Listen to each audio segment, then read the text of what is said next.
You're under arrest. Go, go, go, go! అగ్నిని మించిన వర్ణం అజ్ఞాతం, సంద్రం కన్నా రౌద్రం అజ్ఞాతం, శబ్దం పలికే శబ్దం అజ్ఞాతం, శ్మశానం కన్నా నిశ్శబ్దం ఈ అజ్ఞాతం.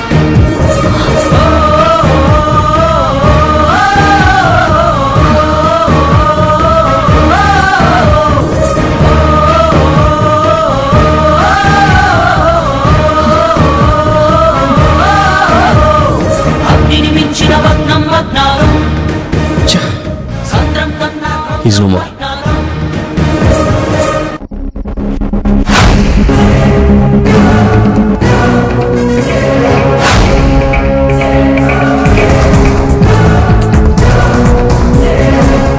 పదండి.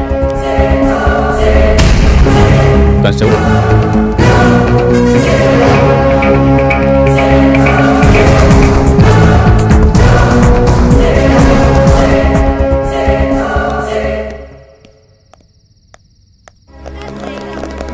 ఈ హత్యలు మీరు ఎందుకు చేయాల్సి వచ్చింది? ఆ శంకర్ ప్రేమ పేరుతో నా చెల్లెల్ని మోసం చేసి ఆమె చావుకి కారణమయ్యాడు. అంటే ఇంతకు ముందు జరిగిన హత్యలు కూడా? అవును, వాళ్ళందరినీ కూడా నేనే చంపాను. ఇలా ఎందుకు చేయాల్సి వచ్చింది? న్యాయం చేయాల్సిన వాళ్లే అన్యాయం చేస్తున్నప్పుడు అన్యాయానికి గురైన వాళ్లే న్యాయం చేసుకోవాల్సిన పరిస్థితి వచ్చింది. అందుకే ఓకే తప్పండి.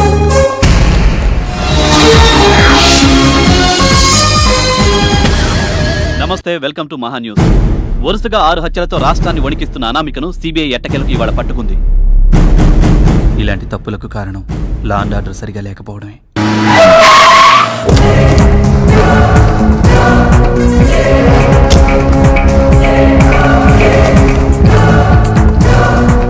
అన్ని జాగ్రత్తగా చెక్ చేసుకోండి, లేకపోతే మనం కూర్చోడానికి సోఫాలు కూడా ఉండవు. Good morning sir. Hi Sriram, come in రా కూర్చో. రాత్రి టీవీ చూశానయ్యా. ఆ అమ్మాయి అనామిక్ కదా? Yes sir. లైఫ్లో బాగా స్ట్రగుల్ ఫేస్ చేసినట్టుందా? అవును సార్. నాదో చిన్న రిక్వెస్ట్ సార్. ఆ అమ్మాయి ఫేస్ చేసిన స్ట్రగుల్స్ అన్ని సమాజానికి చెప్తే మంచిదని అనుకుంటున్నాను. ఆ కోర్టు ప్రొసీజర్స్ అన్ని కూడా లైవ్ టెలికాస్ట్ చేసి చూపిస్తే బాగుంటుందని నా అభిప్రాయం సార్. చాలా వచ్చినాయి. Okay, proceed. Thank you sir. Thank you so much.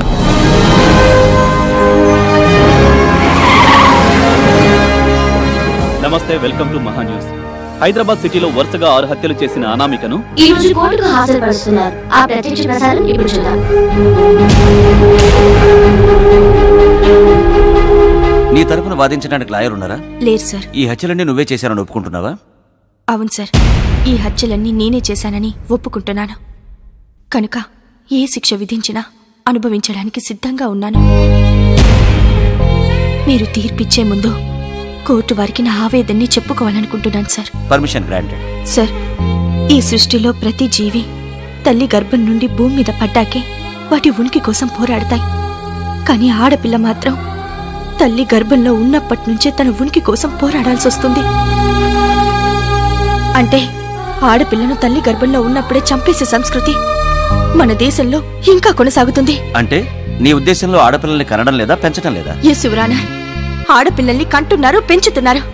చదువు కోసం స్కూలుకి కాలేజీలకి వెళ్తే తోటి విద్యార్థులు ప్రేమ పేరుతో వేధింపులు, గురువుల లైంగిక వేధింపులు, ఉద్యోగానికి వెళ్తే సహోద్యోగుల వేధింపులు, మనస వాచ కర్మన అంటూ నమ్మి భర్తతో అత్తవారింట్లోకి అడుగు పెడితే అత్త మామ భర్త వేధింపులు.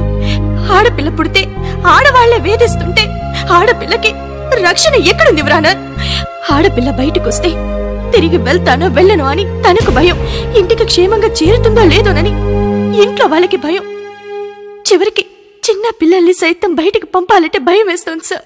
ఎవరు తనని కిడ్నాప్ చేస్తారో, లైంగికంగా వేధించి చంపుతారోనని భయంతో పెంచుతున్నారు సార్. ఇలా ప్రతి చోట ఆడపిల్లలు భయంతోనే పెరుగుతున్నారు. తల్లిదండ్రులు భయపడుతూ పెంచుతున్నారు సార్. మీరు పొరబడుతున్నారు. స్త్రీ సంక్షేమం కోసం, రక్షణ కోసం ప్రభుత్వం ఎన్నో చట్టాలు, రాజ్యాంగ సవరణలు చేసింది. చట్టాలు రాజ్యాంగ సవరణలు చేశారు. మన రాజ్యాంగంలో 14వ అధికరణ సమానత్వం గురించి, 15వ అధికరణ వివక్ష చూపించరాదని, 16వ అధికరణ సమాన అవకాశాలు ఉండాలని, 21వ ఆర్టికల్లో మన న్యాయ వ్యవస్థలో వరకట్నపు వేధింపులు, గృహహింస, టీజింగ్, అసభ్య ప్రవర్తన, ర్యాగింగ్, అన్నదమ్ములతో సమాన ఆస్తి హక్కు, ఇలా స్త్రీకి సంబంధించిన చట్ట సవరణలు ఉన్నాయి. అవి ఎంతమంది మహిళల్ని ఆదుకుంటున్నాయి యువరానో? ఇన్ని చట్టాలు సవరణలు ఉండి ఇదే కోర్టులో ఓ ధన మదాంధుడి ప్రేమకు నా చెల్లి మోసపోతే ఈ చట్టం న్యాయం ఆ ధనవంతుడికి తొత్తులై ఓ పోలీస్ అధికారి వ్యభిచారి కేసు కింద అరెస్ట్ చేస్తే, మరో పేరు మోసిన న్యాయవాది తన మేధస్సుతో వ్యభిచారి అని ముద్ర వేస్తే, ఇదే కోర్టులో నా చెల్లి ఆత్మహత్య చేసుకుంది సార్. ఆడపిల్లలు కళ్ళు తెరిచినప్పటి నుండి కళ్ళు మూసే వరకు ప్రతిరోజు అనేక అరాచకాలకు గురవుతూనే ఉన్నారు. సంవత్సరాలు మారుతున్నాయి, కానీ స్త్రీల రక్షణ కోసం చట్టాలు ఇంకా మారాలి సార్. ఎక్కడ స్త్రీ పూజింపబడుతుందో అక్కడ సర్వదేవతలు ప్రసన్నం అవుతారు అని భగవద్గీతలో ఉంది. కానీ ఇక్కడ స్త్రీ పూజింపబడడం కాదు సార్, బాధించబడుతుంది.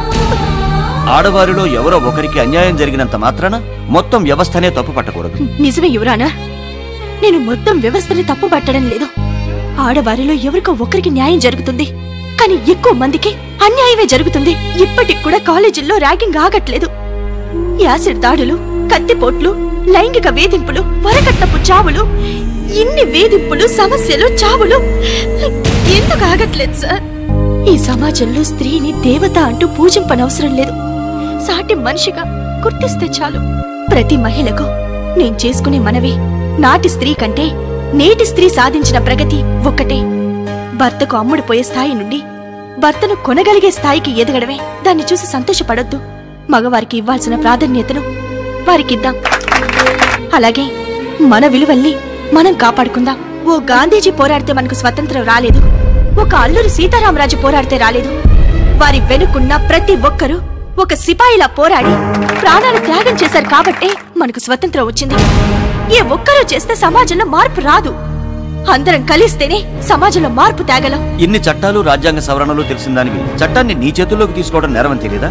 స్త్రీ తనకు జరిగిన అన్యాయానికి తనకు తానే సమాధానం చెప్పుకోవలసిన పరిస్థితి వచ్చింది కాబట్టి నేను ఈ హత్యలు చేయవలసి వచ్చింది.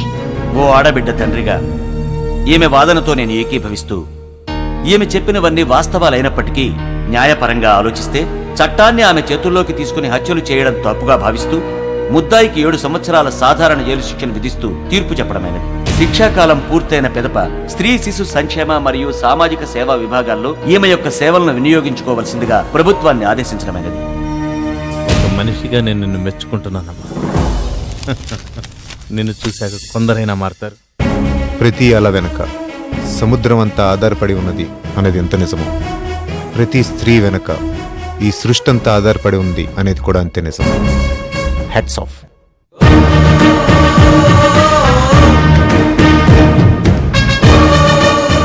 ఈ సమాజంలో ప్రతి స్త్రీ వెనక ఇంత ఆవేదన ఉందని ఈ వ్యవస్థకు తెలియజేశారు.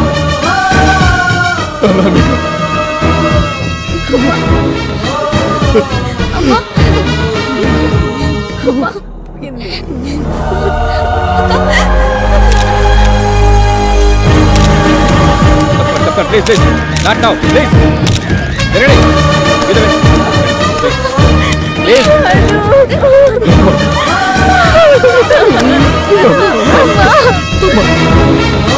Please, తప్పకండి. ఎక్కడికి? చెప్తున్నా ఎత్తకండి. జరగండి. వెళ్ళండి.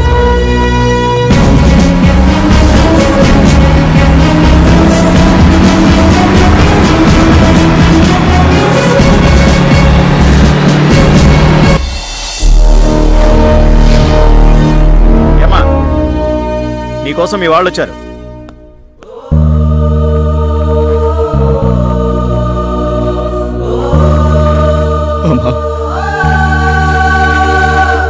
ఏంటక్కా, ఇంతకాలం అజ్ఞాతంలో ఉండి వీళ్ళందర్నీ నువ్వు చంపావా?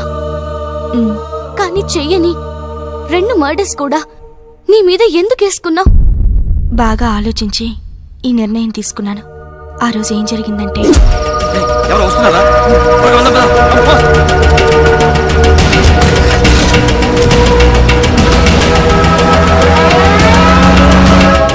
ఆ తర్వాత జోగారావుని చూశాను. అప్పటికే పగతో రగిలిపోతున్న నేను అతన్ని చంపేశాను. అలాగే పార్ట్నర్ రాజారాంని హాస్పిటల్లో నేనే చంపాను.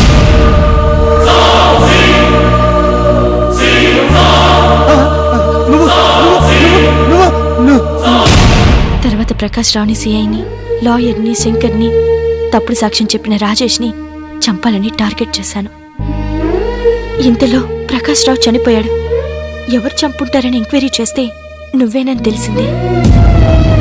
తర్వాత ఒక్కొక్కరిని చంపుకుంటూ వచ్చాం. కానీ సిబిఐ ఆఫీసర్కి నీ మీద అనుమానం వచ్చింది. అందుకే ఈ నిర్ణయం తీసుకున్నాను. నేనెలాగో సమాజం దృష్టిలో చనిపోయాను కదా. కానీ ఈ సమాజానికి నీలాంటి తెలివైన ధైర్యవంతరాలుండడం చాలా ముఖ్యం. ఎంతోమంది స్త్రీలు ఈ సమాజంలో అన్యాయంగా ఆహుతవుతున్నారు. అలాంటి వాళ్ళకి నువ్వు ఆదర్శంగా నిలవాలి. తప్పు చేసిన వాడికంటే ఆ తప్పుకి సపోర్ట్ చేసిన వాడు ఇంకా పెద్ద నేరస్తుడు. మిగిలిన ఆ రాజేష్ గారిని కూడా వదిలిపెట్టొద్దు. బాగుంది మేడం. ఎక్కడైనా ఆస్తుని పంచుకుంటారు, లేదంటే బాధ్యతల్ని పంచుకుంటారు. కానీ మీరేంటండి ఇలా హత్యల్ని పంచుకుంటున్నారు? ఇది కూడా బాధ్యతే కదా రమేష్. ఇంతకీ నువ్వేంటిక్కడ? ఇషా జరిగిందంతా చెప్పింది.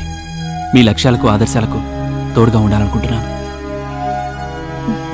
All the best. Thank you. Wish you good luck. Thank you. వెళ్ళొస్తాను మేడం. జాగ్రత్త అమ్మా. వస్తానక్క.